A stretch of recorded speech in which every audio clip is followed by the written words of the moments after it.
If you can get a mental image of the person you would most like to become, begin now to act as that person would act in everything you do. Gradually, imperceptibly, you will actually become that person. It goes back to what the great German poet and philosopher Goethe once said.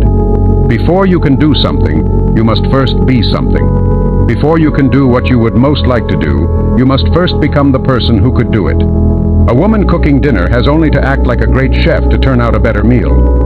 The student who begins to act like a top student will begin to get better grades. You can even look much better by simply acting like the person you would most like to look like and be like. The secret is to get and hold fast in your mind the mental image of the person you would most like to be. Then, in every situation, you act and talk as you feel that person would. You make the kind of decisions you think that person would.